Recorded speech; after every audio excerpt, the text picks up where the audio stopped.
I'm Caleb Ross, 35 years old, Senior Logistics Coordinator at Apex Freight Solutions, pulling in $72,000 a year. Not rich, but stable. Comfortable. I own a house. A real house with a mortgage I've been chipping away at for 4 years now. The kind of place you picture when you think about building a life with someone. That someone was Miranda Carter, my wife. Or at least, that's what I called her until everything turned to ash. We met at a friend's wedding 6 years ago. She was sitting at the bar, laughing at something the bartender said, her dark hair catching the light just right. I don't usually approach women like that. I'm not smooth, not the guy who walks up with a perfect line. But something about her made me try. We talked for 3 hours straight. By the end of the night, I had her number and a feeling in my chest I hadn't felt in years. She was 29 then, a dental receptionist, handling appointments and insurance paperwork at a clinic across town. We dated for a year. It was good, genuinely good. We'd meet for lunch when our schedules aligned, spend weekends hiking or trying new restaurants, talking about futures that felt tangible and real. She made me laugh. She made me feel like I was enough. We got married in a small ceremony at a vineyard. Her family, my family, 50 close friends. Simple, beautiful. The kind of wedding where you actually remember the vows because you mean them. The first year of marriage was everything it should have been. We were both working, both contributing. We saved together, bought the house together 4 years ago, painted the walls together. I remember standing in our empty living room the day we got the keys, Miranda spinning around with her arms out, laughing about how we were real adults now. I believed we were building something that would last. Then, about 3 years ago, a year into the marriage, Miranda quit her job. "I'm tired of it," she said one evening over dinner. "The commute's brutal, and the office drama is exhausting. I just want to focus on making our house feel like a home."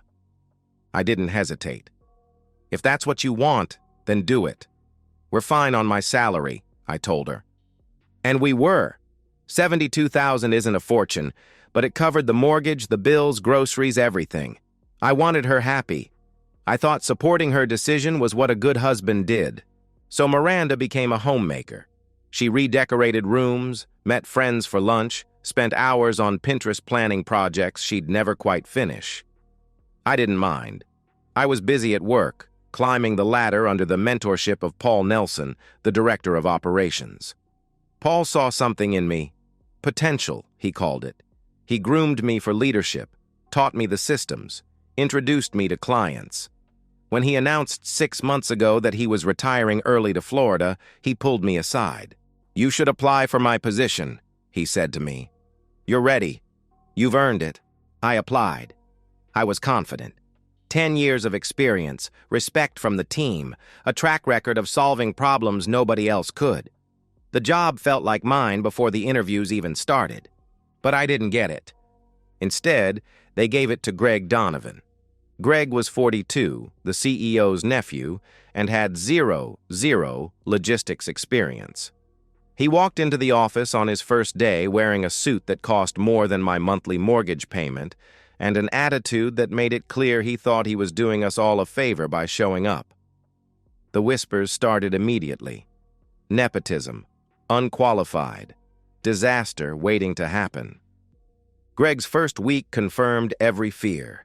He micromanaged, overrode protocols that had worked for years, and seemed to have a special focus on me. Back-to-back trips, Denver, Phoenix, Atlanta, Kansas City, 4 trips in 3 weeks. When I went to HR to push back, they shrugged.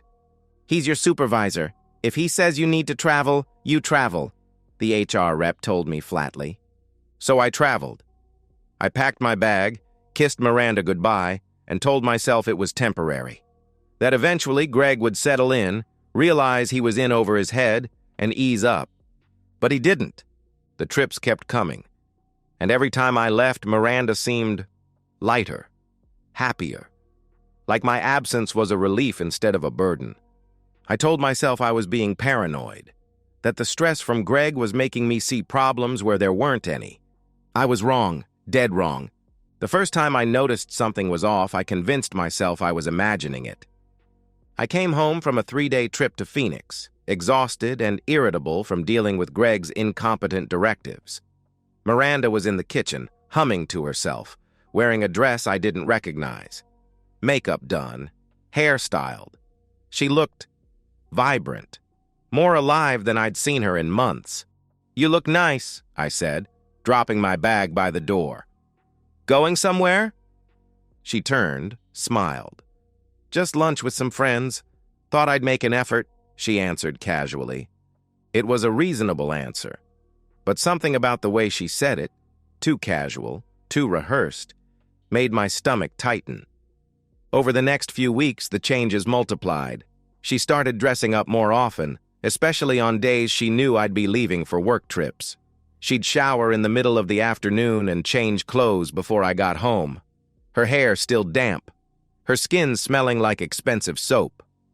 She bought new lingerie, lace and silk hidden in the back of her drawer, things she never wore for me. I tried to rationalize it. Maybe she was taking better care of herself. Maybe she'd joined a gym or started a hobby. Maybe the time alone was good for her, giving her space to rediscover who she was outside of being my wife. But the rationalizations felt hollow. 2 months before everything exploded, I forgot my laptop charger at home and had to drive back from the office to grab it. I opened the front door quietly, force of habit, not wanting to startle her if she was napping or watching TV. That's when I heard her voice. She was in the kitchen, speaking low and soft, a tone I hadn't heard directed at me in what felt like forever. Flirty, intimate, giggling like a teenager with a crush. "I know. I miss you too." A pause. Laughter. "He's gone all week." "Yeah, tonight's perfect," she said into the phone. I froze in the hallway, my heart slamming against my ribs. My brain scrambled to make sense of what I was hearing, to find an innocent explanation, to believe anything other than what my gut was screaming. Miranda turned and saw me. The color drained from her face. She hung up immediately, her hand shaking as she lowered the phone. "Who was that?" I asked. My voice came out steady, but inside I was crumbling. "Just a friend," she said quickly, her words tumbling out. "Making plans. You startled me." "You said I miss you," I pointed out. "We haven't seen each other in a while, it's just—" She waved her hand dismissively. "Girl talk. You wouldn't understand." I wanted to believe her. God, I wanted to believe her so badly. But the look on her face when she saw me, the panic, the guilt, it told a different story. That night I lay in bed beside her, staring at the ceiling while she slept soundly beside me. My mind wouldn't stop racing. Who was she talking to? How long had it been going on? Was I losing my mind, or was my wife having an affair? I started paying closer attention. The way she angled her phone away when texting, the way she'd leave the room to take certain calls, the faint marks on her neck she claimed were from a necklace clasp, the way her eyes lit up when I told her about another trip Greg had assigned. I'm a logistics coordinator. My job is solving problems with data and evidence. I analyze patterns, track variables, identify inefficiencies. I couldn't approach this any differently. A week later, Greg called me into his office. "Houston, 3 days. Leave tomorrow morning," he instructed. When I told Miranda that evening, she kissed me on the cheek and said, "I'll miss you." But her eyes betrayed her. They looked relieved, excited even. That night, lying in the dark, I made a decision. I wasn't going to Houston and spend 3 days wondering what was happening in my house, in my bed, with my wife. I was going to find out the truth. And I was going to record every second of it. I landed in Houston at noon, checked into the Marriott near the convention center, and sat on the edge of the bed staring at nothing. My phone buzzed with a text from Miranda. "Hope you landed safe. Love you." I didn't respond. Instead, I called Jason Clark, a systems analyst I'd known since college. We'd stayed close over the years, grabbing beers every few months, talking shop about work and life. He owed me a favor. I'd helped him move last summer when his back went out halfway through loading the truck. "Jason, I need help," I said when he picked up. "Can you access my home security cameras remotely?" There was a pause. "Why?" he asked cautiously. "I think something's going on. I need to see," I admitted. Another pause, longer this time. "Caleb, if you're asking what I think you're asking," he started. "Please," I interrupted. He sighed. "Give me 30 minutes, he finally agreed. I sat in that hotel room, hands shaking, stomach churning, trying not to think about what I might see, trying to prepare myself for confirmation of the nightmare that had been eating me alive for weeks. My phone rang. Jason's voice was tight, uncomfortable. "Caleb, you need to see this," he said quietly.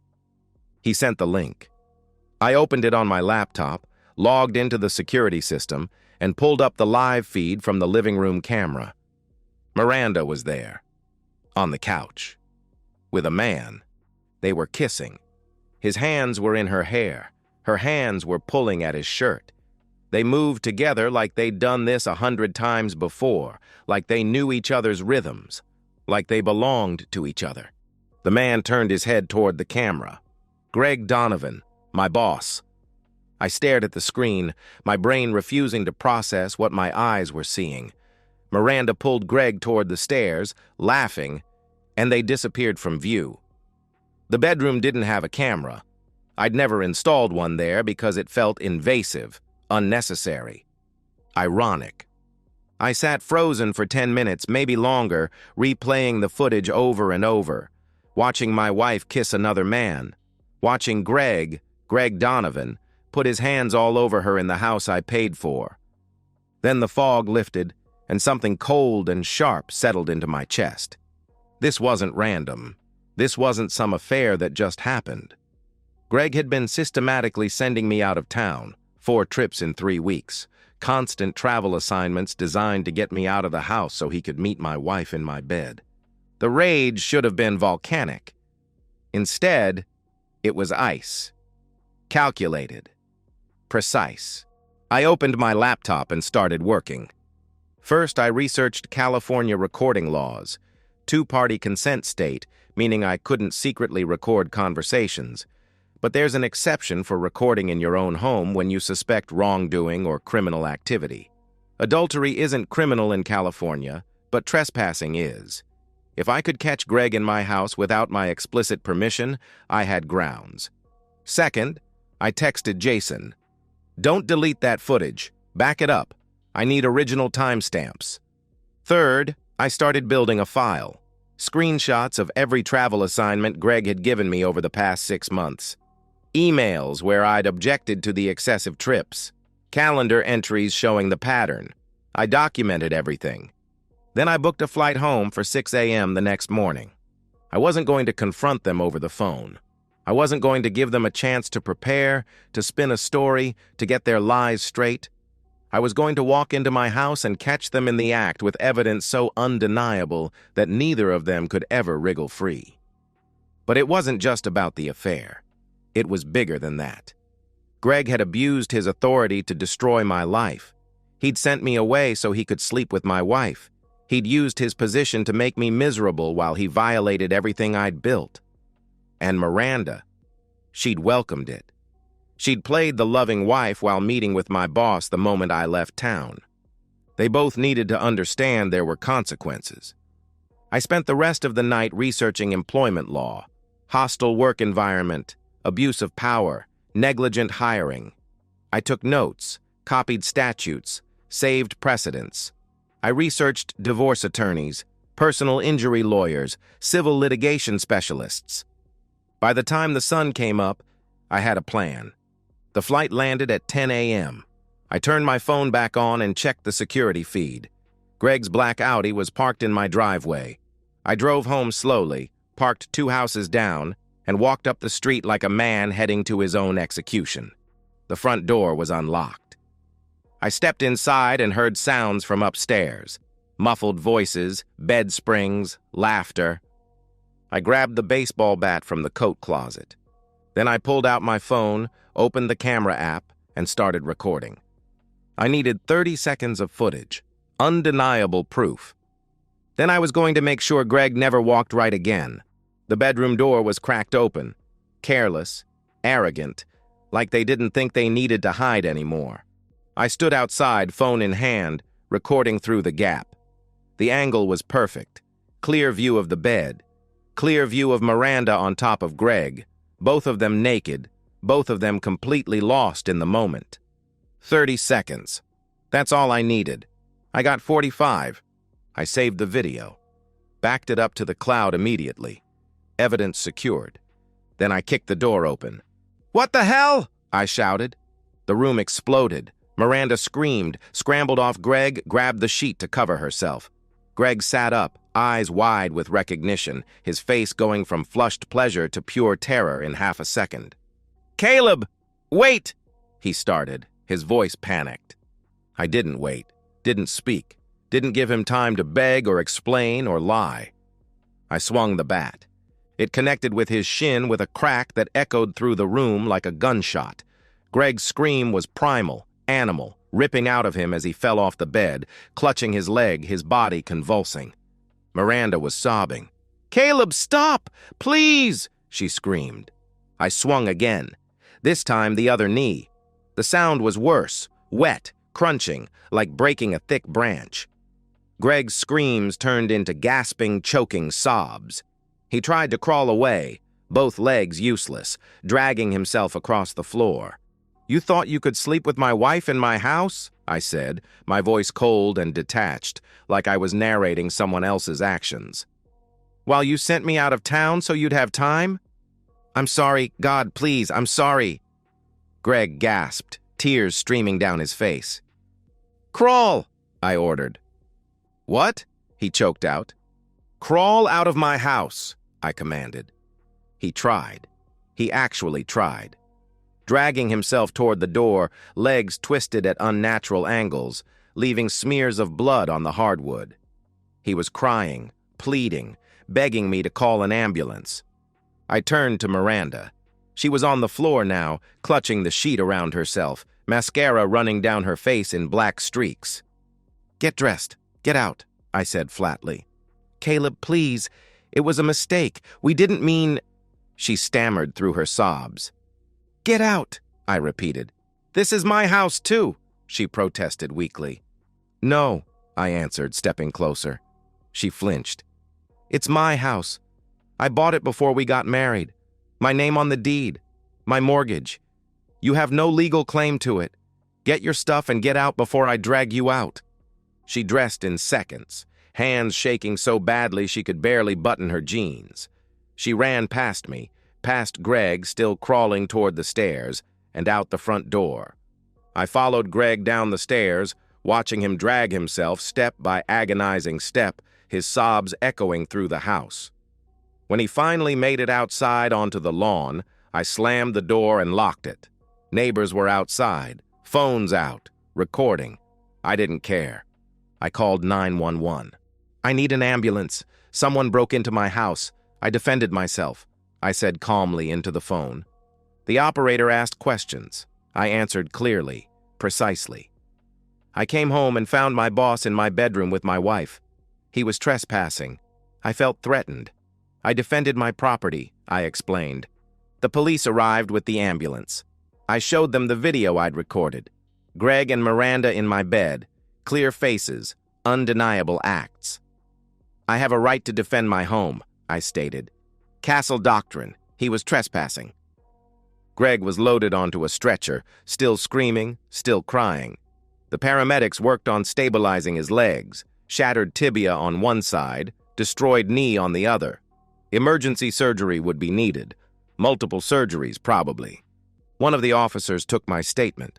I was calm, cooperative, methodical. I showed him the security footage from earlier, showed him the pattern of travel assignments, explained how Greg had been using his authority to get me out of town. "I came home early to surprise my wife," I explained. "Found them together. He was in my house without permission. I defended myself." The officer nodded, taking notes. He looked at Greg being loaded into the ambulance and then back at me.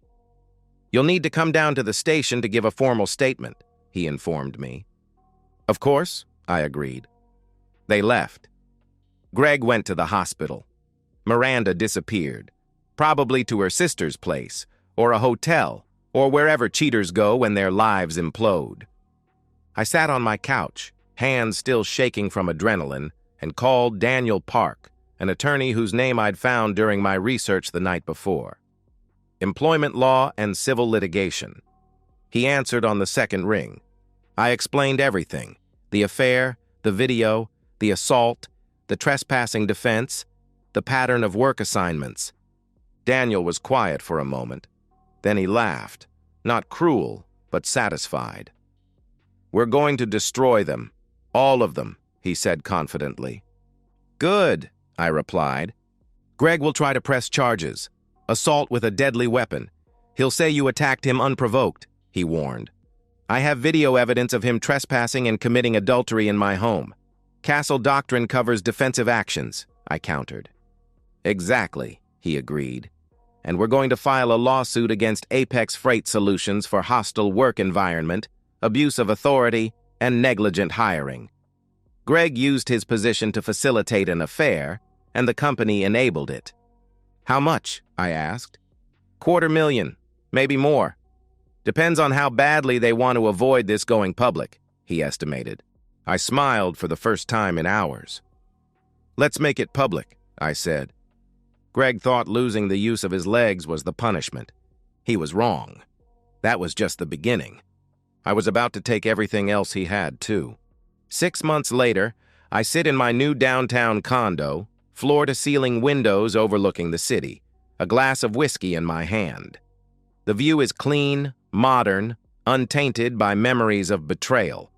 The lawsuit against Apex Freight Solutions became legendary in the logistics industry.